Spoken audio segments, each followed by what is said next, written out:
Assalamualaikum warahmatullahi wabarakatuh. In this video, we are going to discuss about presenting a report.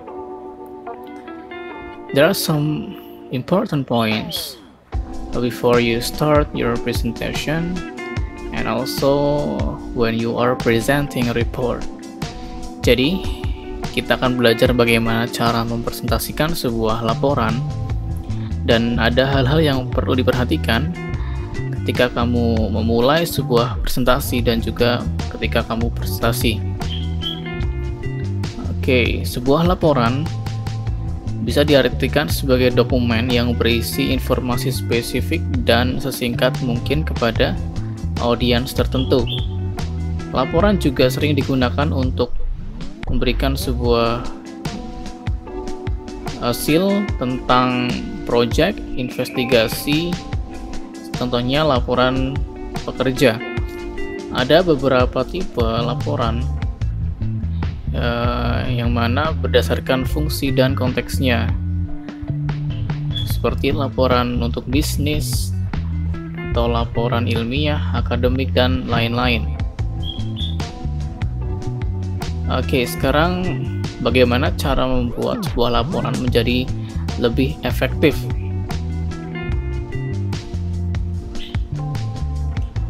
Before you start, jadi sebelum kamu mulai, ada hal-hal yang perlu diperhatikan. This is very important. Ada yang pertama, the major subject, yaitu topik utamanya ya. Jadi tanpa topik kalian tidak bisa presentasi. Jadi topik utama harus jelas dan bisa dan menarik. Ada juga the audience. Ada audiens di sini maksudnya para pendengar atau pembaca. Jadi pendengar dari presentasimu, yaitu bisa teman kolega atau bos atau clients dan lain-lain. Lalu ada time allotted, yaitu pembagian waktu. Jadi pembagian waktu bisa dibagi berdasarkan opening, terus ada main topic dan juga closingnya. Jadi harus jelas pembagian waktunya. Lalu ada know your audience. Jadi ketahuilah atau pahami audience kamu. Yang pertama, do not assume that the audience has a lot of knowledge, but do not patronize either. Jadi jangan asumsikan bahwa audiensmu itu punya banyak pengetahuan atau lebih pintar dari kamu ya, tapi jangan juga mengguruinya gitu. Lalu it's better to be basic than too difficult.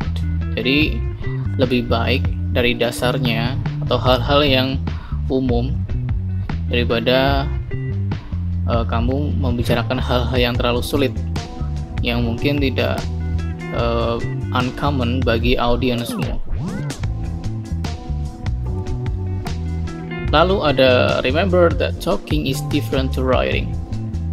Jadi ingatlah bahwa berbicara itu berbeda dengan menulis. Ada beberapa poin di sini, yaitu keys. Keep it short and simple. Focus on getting 1 to 3 key points across. Jadi tetap simple ya, tapi jelas ya. Dan fokuslah ke beberapa kata kuncinya ya, 1 sampai 3 kata kunci. Jadi tetap fokus pada kata kuncinya di situ. Keep it short and simple. Ada repeat key insights, what you are going to tell or forecast, and what you told them or summary. Jadi kamu harus bisa menjelaskan apa yang akan kamu bicarakan ya, dan juga apa yang sudah kamu bicarakan gitu. Jadi di awal presentasi kamu membicarakan seperti membuat sebuah pertanyaan ya.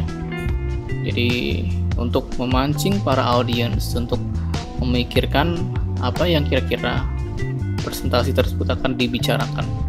Dan setelah selesai, kamu juga harus menggarisbawahi atau memberikan sebuah kesimpulannya. Lalu ada what you want to say, apa yang ingin kamu katakan. Think of your talk as a sales speech. Jadi berpikirlah bahwa pembicaraanmu itu menggunakan suara yang bernada penjualan gitu. Jadi aturlah sedemikian rupa gaya bicaramu. Jadi sehingga tidak terdengar datar ya ataupun membosankan. Jadi harus ada tekanan-tekanan tertentu dalam pembicaraanmu. Lalu your presentation doesn't replace your paper. Jadi presentasimu itu harus terkait dengan laporanmu. Jadi tidak jauh di luar topik yang ada di laporanmu. Jadi harus tetap terkait, ada kaitannya ya. Walaupun ada semacam mungkin berbicara di luar topik tersebut, tapi harus kembali lagi ke topik utama. Lalu ada preparing your talk. Yang pertama, do not start with slides. Prepare what you are going to say based on the talking outline rather than written slides. Nah, di sini penting sekali karena sebelum memulai presentasi, alangkah baiknya kamu memberikan sebuah tatap muka atau obrolan yang mungkin ringan pada audiensmu. Jadi make sure kamu belum membuka slide-mu. Jadi ajaklah bicara audiensmu terlebih dahulu. Lalu talk is more important than visual. Nah, di sini sangat penting sekali dalam presentasi. Berbicara itu lebih penting daripada visual. Jadi walaupun kamu menggunakan slide presentasi, tapi audiens akan selalu tertarik pada bicaramu. Jadi kamu seharusnya membuat eye contact di situ terhadap audiensmu. Lalu ada humor and stories. Do consider humor or telling story. It makes your presentation more memorable and stand out from the crowd. Nah, di sini humor itu sangat penting sekali karena atau menceritakan sebuah cerita ya. Karena presentasinya akan membuat lebih berkesan dan juga lebih menonjol gitu di situ, daripada kamu menjelaskan tentang topik yang berat itu, sehingga akan membuat bosan. Lalu ada good to be self-depreciating. Nah, di sini baiknya kamu tuh rendah hati ya. Itu. Lalu ada but be ready for humor to flop. Tapi siaplah untuk humor yang akan kamu utarakan ya. Jadi selalu ada humor atau story di sela-sela presentasimu. Lalu ada practice. Nah, ini latihan dalam presentasimu. Don't forget to practice before doing your presentation. Sangat penting sekali di sini berlatih sebelum memulai presentasi. Ada practice by yourself, practice with an audience. Jadi ada practice by yourself, practice latihan sendiri. Lalu ada latihan dengan beberapa audience ya, bisa jadi temanmu atau mungkin orang terdekatmu ya. Seperti itu. Lalu ada dealing with nerves, yaitu mengatasi grogi ya. Mengatasi grogi sangat penting sekali ya. Jadi harus di sini tertulis script the first few sentence. Jadi tulislah beberapa kalimat pertama. Oke, itu sangat penting sekali ya untuk merecall topik utama dari presentasimu. Check any words you are unsure and memorize them. Jadi cek beberapa kata yang kamu tuh gak yakin dan mengingatnya. Smile and make eye contact. Tetap senyum dan membuat eye contact. Dan yang paling penting, breathe deeply. Oke, lalu ada talk outline. Nah, di sini ada garis-garis besar yang akan kamu bicarakan mengenai laporanmu dalam presentasi ya. Yang pertama, dalam presentasimu harus ada title, author, and affiliation ya. Ada judul dari laporanmu, penulisnya juga ya. Ada forecast, Nah, forecast ini juga sangat penting untuk memancing mindset audience di situ, yaitu mengenai apa sih yang akan kamu bicarakan. Itu kamu bisa menyampaikan dengan sebuah pertanyaan atau obrolan ringan. Ada outline ya di situ ya, garis besarnya. Ada background. Nah, di sini bisa berisi motivation and problem statement. Berisi sebuah kata-kata motivasi atau sebuah pernyataan masalahmu, dan juga mungkin ada beberapa laporan yang berhubungan dengan laporanmu sekarang, dan juga metode di sini biasanya adalah laporan penelitian ya. Lalu yang terpenting di sini adalah result. Ini hasil dari laporanmu. Jadi di sini kamu akan menyampaikan dengan detail dan dengan ilmiah.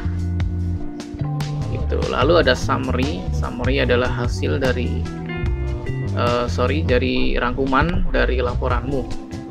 Dan ini juga singkat ya.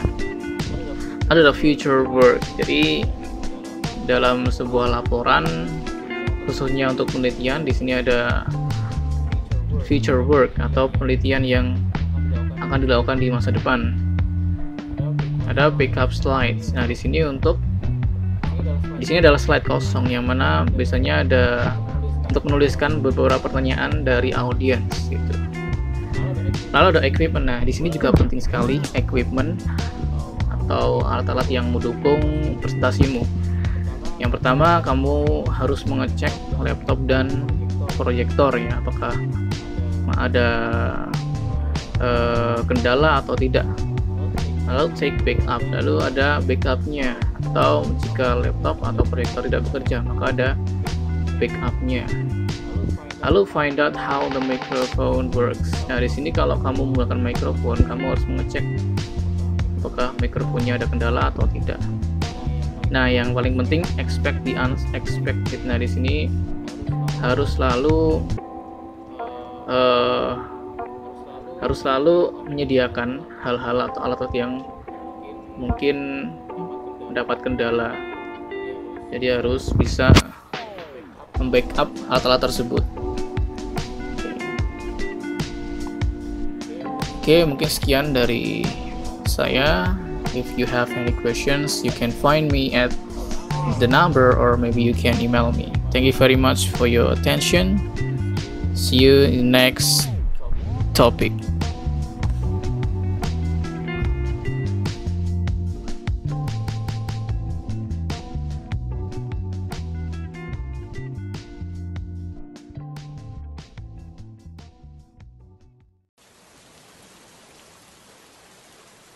Hello everyone, welcome to Public Speaking. Today's first presenter is Ranjit, and I would ask everyone to give him their full attention. Chantal, could you dim the lights, please?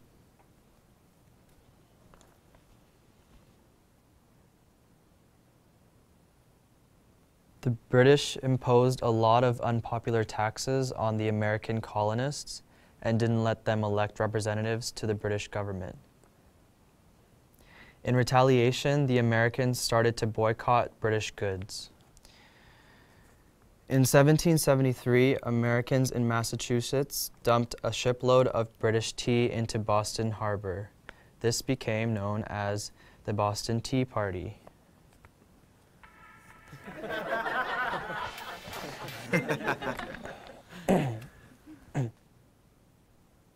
As punishment, the British imposed laws known as the Intolerable Acts, including the Quartering Act, which made Americans let British soldiers live in their homes. Some of the American colonies created a Declaration of Rights and Grievances, which they sent to Britain, but the British just sent soldiers to the colonies to put down any rebellion. This led to the first battles of the Revolution at Lexington and Concord. Thank you, Ranjit. I know it's very hard to give a presentation in front of the entire class. Now, would anyone like to offer Ranjit constructive feedback about his presentation?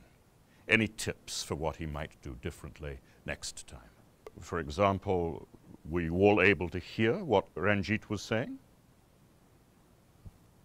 Not really. He needs to speak louder and face the audience. Yes. Great suggestion. Anyone else?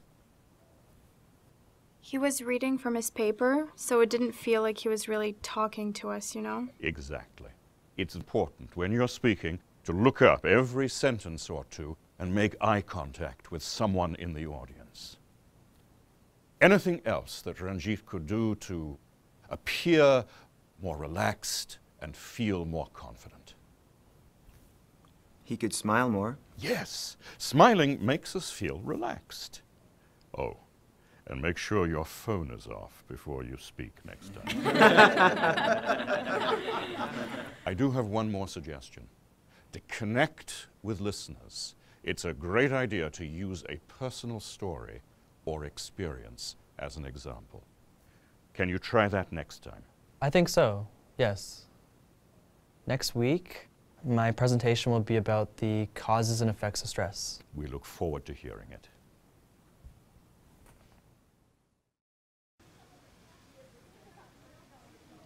Ranjit is first up again today, and I look forward to his new presentation. Jorge, could you dim the lights, please? Good morning. Today I'd like to talk about the causes and effects of stress and how to cope with stress. Stress has many causes, including work or school, life events, changes, or unrealistic expectations of yourself. Some effects of stress include headaches, trouble sleeping, depression, or lack of concentration. I know how hard it can be to deal with stress. Last year, I started working after school to save for college, but I didn't have time to do homework and my grades went down. I had trouble sleeping, I only ate junk food, and I stopped hanging out with my friends. Fortunately, I was able to talk with a school counselor to manage my stress. She suggested that I reduce my hours at my job, eat healthy foods, and get some exercise. So I literally started walking home from school and bringing my lunch. I also asked my teachers for extra help. Now, I feel better. It's important to recognize when you're stressed and to ask for help. Thank you.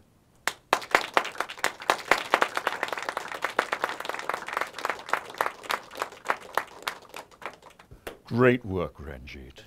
I want you all to reflect on how much stronger today's presentation was. Ranjit looked us in the eyes, he spoke clearly, he smiled at us, and he used a personal anecdote to help us feel more connected to him. Well done. Thank you, sir.